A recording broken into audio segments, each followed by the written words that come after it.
하나님의 말씀 사도행전 6장 1절에서 7절까지의 말씀을 같이 보도록 하겠습니다.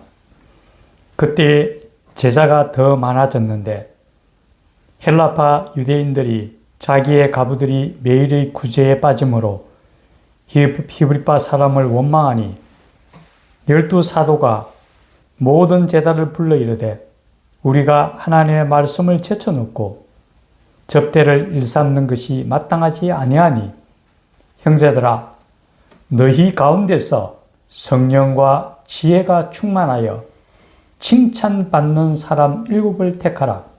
우리가 이 일을 그들에게 맡기고 우리는 오로지 기도하는 일과 말씀 사역에 힘쓰려 하니 온 무리가 이 말을 기뻐하여 믿음과 성령이 충만한 사람 스데반과 또 빌립과 브로코르와 니가노로와 디몬과 바메나와 유대교에 입교했던 안디옥 사람 니골라를 택하여 사도들 앞에 세우니 사도들이 기도하고 그들에게 안수하니라.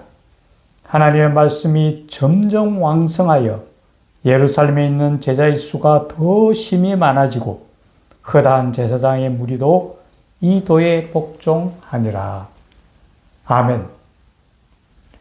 오늘 전할 하나님의 말씀은 이런 사람이 택함을 받는다라는 것입니다.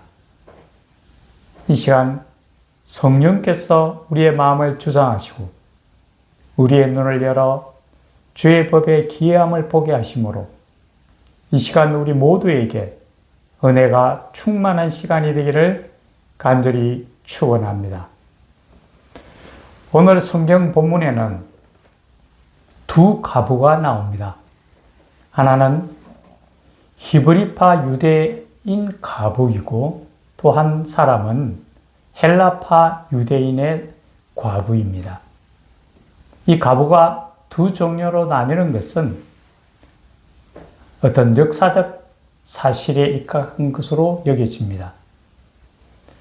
예수님께서 우리 죄를 담당하시고 십자가에 죽으시고 3일 만에 죽음의 근세를 깨뜨리시고 부활하셨습니다. 그리고 그 부활하신 몸을 많은 사람들에게 직접 보여주시고 난 후에 그들이 지켜보는 가운데서 부활 승천을 하셨습니다. 예수님께서 부활 승천하신 후에 이 기독교에 대한 박해가 아주 심하게 일어납니다. 그런 박해를 피하기 위하여 그리스도인들이 각지로 막 흩어집니다. 이제 각지로 흩어져서 그곳에서 복음을 전파하고 그런 사역들을 감당합니다. 그러한 핍박을 피하여 이렇게 각지로 흩어지는 과정에서 일부 사람들은 헬라 지방, 그리스 지방이죠. 그리스 지방으로 많은 사람들이 그쪽으로 가게 되고 그곳에서 이제 과부가 생기게 됩니다. 과부가 된 사람들이 그곳에서 이리저리 떠돌다가 결국은 예루살렘으로 다시 돌아오게 됩니다. 이 다시 돌아온 이들이 바로 헬라파 유대인에 속하는 과부입니다. 이 사람들은 이제 곳곳에서 정처 없이 떠돌다가 돌아오다 보니까 막상 와서는 굉장히 사회적으로 힘든 위치에 서게 됩니다. 경제적으로 많이 궁핍하고 어려운 환경에 놓였습니다. 이러한 사람들에 대해서 그 당시 교회는 이러한 사람들을 돕는 것이, 구제하는 것이 당연하다고 생각하고 있었습니다. 그런데 현실에 있어서 이러한 헬라파 유대인 과부들이 때로는 제대로 구제를 못 받는 경우가 발생을 합니다. 심지어 성찬식에서도 성찬에 앞서서 사람들로부터 소외되는 그런 경우도 생기고 하다 보니까 교회 내에서 작은 문제가 발생을 합니다. 이러한 문제들로 인해서 사도들이 가장 중요한 교회의 표지인 말씀과 기도를 전념할 수가 없게 됩니다. 그러자 이제 일곱 집사를 세워서 그 일곱 집사가 이 구제하고 하는 그런 역할을 감당하도록 하고자 오늘 본문에는 그런 내용으로 기록되어 있습니다. 그런데 이 일곱 집사를 세운다라는 것은 교회에도 굉장히 중요한 일입니다. 그러다 보니까 오늘 본문에서는 그들을 택하는 아주 신중한 기준을 제시해주고 있다는 거죠. 우리가 살아가는 이 세상 속에서도 어떤 조직이든지 사람을 세운다라는 것은 그 사람으로 인하여 그 조직이 나아갈 방향이나 아니면 그 조직이 나중에 어떤 결과를 낳을 것인가는 그러한 것까지도 굉장히 영향을 끼칠 수 있는 아주 중요한 일입니다. 그래서 사람을 선택하는 데 있어서 아주 신중할 수밖에 없을 겁니다. 오늘 본문에서는 일곱 집사를 택하는 기준에 대해서 세 가지를 먼저 이야기하고 있습니다. 먼저 처음으로는 성령이 충만한 사람, 믿음에 확고하고 믿음에 기초한 그런 성령이 충만한 사람을 택하라고 이야기합니다. 아마 하나님의 말씀, 하나님의 일을 함에 있어서 이보다도 더 중요한 요소는 없다고 생각합니다. 무엇보다도 하나님의 향한 믿음의 반석에 굳게 서야 되고 그 믿음의 반석 위에서 성령의 인도를 받아야 됩니다. 교회의 일을 함에 있어서 세상적인 관점과 세상적인 것으로서 판단하고 따르게 되면 분명히 문제가 생깁니다.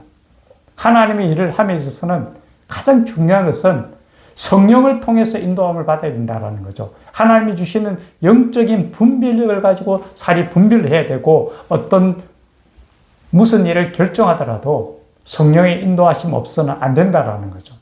간혹 보면 교회 내에서도 사람을 택하는 데 있어서 이러한 성령을 통하여 인도함을 받지 아니하고 사람적인 기준을 가지고 뽑는 경우도 간혹 많이 봅니다. 굉장히 위험합니다. 반드시 하나님의 일을 함에 있어서는 성령이 충만한 사람이 되어야 된다는 것을 우리는 분명히 알아야 합니다. 두 번째는 지혜로운 사람이라고 이야기합니다. 이 지혜롭다라는 것은 어떤 일을 함에 있어서 다툼이 일어나지 않게 하는 겁니다. 서로 문제가 발생됐을 때 이것을 어떻게 처리하느냐는 지혜 있는 사람의 처리 방법이 굉장히 중요하다고 여겨집니다. 그래야만 그 조직 내에서 또 교회 내에서 분쟁이 일어나지 않습니다. 지혜가 없으면 굉장히 서로 헐뜯고 분쟁이 발생하게 된다는 거죠. 제가 예전에 직장 생활할 때도 회사 내에서 가장 위험한 사람이 정말 지혜롭지 않은데 열심히 하는 사람입니다. 우리가 생각할 때는 성실한 사람이 좋다고 생각하지 않습니까? 그런데 지혜가 없는 성실은 굉장히 위험합니다. 자기 고집대로 열심히만 하다 보면은 주변 사람들에게 큰 해를 끼치고 분쟁을 일으킵니다. 그래서 이 지혜라는 것은 하나님을 경외함이 지혜의 근본이라고 했는데 하나님으로부터 오는 지혜를 통하여 모든 문제들을 해결하고 결정을 해 나가는 것이 제일 우선이 되어야 된다는 것을 이야기합니다. 지혜는 그만큼 중요하다는 걸 이야기하죠. 세 번째 기준으로서는 많은 사람들로부터 칭찬받는 자라고 얘기합니다. 근데 여기서 중요한 것은 한쪽 편에 서서 그 사람들로부터만 칭찬받는 사람이 되어서는 안 됩니다. 우리나라도 보면은 요즘 좌우 어디에 속했냐에 따라서 그에 소속된 사람들은 칭찬하지만은 다른 상대방이 볼 때는 전혀 칭찬할 수 없는 사람들도 많다라는 거죠. 우리가 사람을 택할 때에 한쪽에 치우친 사람은 굉장히 위험합니다. 중용의 도리를 지킬 수 있는 사람이어야 된다는 걸 우리는 알아야 됩니다. 조직을 끌어갈 때는 그 조직 안에는 서로 상반되는 사람들이 많이 있습니다. 그 전체를 아울릴 수 있는 사람을 택해야 그 조직이 성장하고 발전되지 한쪽만을 대변하는 사람이 되어서는 안 된다는 거죠. 리더는 반드시 전체와 함께 할 수 있는 많은 대부분의 사람들로부터 인정받을 수 있는 사람을 택하는 게 중요하다고 얘기합니다. 이 세 가지 기준을 얘기합니다. 성령이 충만하고 지혜 있는 사람, 사람들로부터 칭찬받는 사람을 택하라고 얘기합니다. 우리나라가 지금 선거를 치르게 됩니다. 우리가 사람을 뽑을 때에도 마찬가지입니다. 지혜로운 사람을 우선적으로 봐야 될 것이고 어느 진영에 보다도 전체로부터 칭찬받을 수 있는 사람을 택하는 것이 중요하지 않을까 생각이 듭니다. 이렇게 이 기준에 따라서 이제 7 집사를 택하게 됩니다.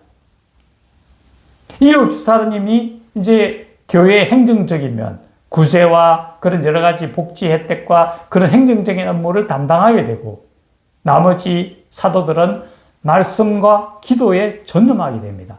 가장 중요한 일에는 사도들이 행하고 나머지는 집사님들이 행정의 일을 처하니까 그 결과가 7절에 나타납니다. 먼저 하나님의 말씀이 흥왕되어 갔다라고 얘기합니다. 가장 중요합니다. 교회에서 하나님의 말씀이 흥왕되지 않고서는 교회 부흥이 일어날 수가 없습니다. 사도들이 말씀과 기도에 전념하고 오로지 하나님의 뜻을 쫓아 나아가니까 교회가 부흥할 수밖에 없습니다. 오늘날 교회의 문제를 지적하는데 왜 교인들이 줄어들고 교회가 부흥하지 않느냐? 한 가지입니다. 하나님의 말씀이 흥왕되지 않기 때문입니다. 교회는 말씀과 기도를 통해서 나아갈 때에 하나님의 권능이 임하고 교회가 부흥된다라는 거죠. 말씀과 기도가 없이는 교회는 부흥하지 않습니다. 세상에 나가서 정치와 결탁하고 정치의 길을 걷는다면 교회는 쇠퇴할 수밖에 없습니다. 사회 속에 있더라 하더라도 사회에 정화시키는 사회 개혁이 교회의 목표가 아닙니다. 교회는 복음을 전하고 말씀을 전하는 것이 교회의 목표죠. 하나님 앞에 기도하는 것이 목표가 되어야 된다는 거죠. 두 번째로 보면 제자의 수가 많아졌답니다. 하루에 5,000명씩이라고 구체적인 숫자도 제시하고 있는데요. 많아질 수밖에 없습니다. 하나님께서 함께 하시고 복음이 증거되니까 말씀과 기도에 전념하니까 많은 사람들이 복음 앞에 나옵니다. 하나님의 복음을 듣고 복음을 쫓아갑니다. 그것이 가장 중요하겠죠. 뿐만 아닙니다. 허다한 제사장들이 이 도에 무릎을 꿇었다고 얘기합니다. 이 도에 참여했다 합니다. 이 제사장들은 누굽니까? 유대교 지도자입니다. 개종을 한 거죠. 유대교에서 기독교로 개종을 하고 그들이 앞장서서 복음을 전합니다. 하나님의 권능이 함께할 때는 어떤 것도 능치 못함이 없습니다. 이 가장 완고한 제사장들, 그 유대교의 가장 지도자들도 다 하나님 앞에 나와서 무릎을 꿇게 됐다라는 거죠. 가장 중요한 것, 7 집사님들을 제대로 뽑았을 때에 어떤 일이 일어납니까? 가장 중요한 일이 일어납니다. 우리가 잘 알지 않습니까? 스데반 집사님. 복음을 위해서 몸을 던집니다. 그 스데반 집사님이 순교하는 그 장면이 바로 뒤에 이어 나옵니다. 하나님 앞에서 무릎을 꿇고 하늘이 열리는 모습을 보면서 많은 사람들에게 그 순교의 그 모습을 보여줍니다. 놀라운 역사입니다. 이것을 보고 나서 모든 사람들이 두려움을 느끼지 않습니다. 하나님 나라가 임한 걸 봤기 때문에. 누구든 기꺼이 목숨을 내놓을 각오를 가지고 복음 앞에 서게 됩니다. 이럴 때 복음이 땅끝까지 이루어진다는 것을 우리에게 말해주고 있습니다. 이제 우리가 사람을 택하는 것, 우리가 어떤 사람을 택해서 세워야 된다는 것을 하나님 우리에게 말씀해 줍니다. 먼저 사람을 택하기 전에 내가 그런 사람이 입장에 될 수 있는가가 중요합니다. 우리가 우리 스스로 하나님이 우리를 제사장의 직분이라고 이야기합니다. 너희는 택하신 백성이요 하나님이 택하신 제사장이라고 우리에게 얘기하셨습니다. 우리 또한 마찬가지입니다. 세상 속에 나가서 하나님 복음할 때에 우리가 그런 모습으로 설 수 있는가가 중요합니다. 먼저 성령의 이끌림을 받아야 됩니다. 늘 말씀을 가까이 하고 기도를 통해서 성령께서 역사하심을 느껴야 됩니다. 그리고 지혜로울 수 있도록 늘 주님 앞에 기도하고 무엇보다도 사람들로부터 인정받고 칭찬받을 수 있는 삶인가 돌아보면서 하나님 나라에 이르기까지 우리가 정말 하나님의 백성으로서 늘 승리하며 살아가는 하나님의 백성이 되기를 예수님의 이름으로 간절히 축원합니다. 기도드리겠습니다. 살아계신 하나님 아버지, 오늘 교회에서 사람을 세우는 모습을 봅니다. 7 집사를 세울 때에 먼저 성령이 충만한 사람, 지혜로운 사람, 많은 사람들로부터 칭찬받는 사람을 택했다고 말씀합니다. 하나님, 우리 또한 하나님의 백성이자 하나님께서 보내신 제사장의 직분을 행하는 사람입니다. 이러한 기준에 합당한지 우리 자신을 돌아보게 하시고, 또한 우리가 이 나라에 필요한 사람을 뽑을 때에도 어떤 사람을 뽑아야 되는지, 그 사람이 하나님 앞에 어떤 모습인가를 기억하게 하시고 지혜로운 선택을 할 수 있도록 도우시고 인도하여 주시옵소서. 무엇보다도 우리가 하나님 나라 가기까지 최선을 다하여 하나님의 뜻을 이루어 나가며 하나님께 영광 돌려드리는 삶을 이루어 나갈 수 있도록 도우시고 인도하여 주시옵소서. 이 모든 말씀 우리 구주 예수님 이름으로 간절히 기도드려옵나이다. 아멘.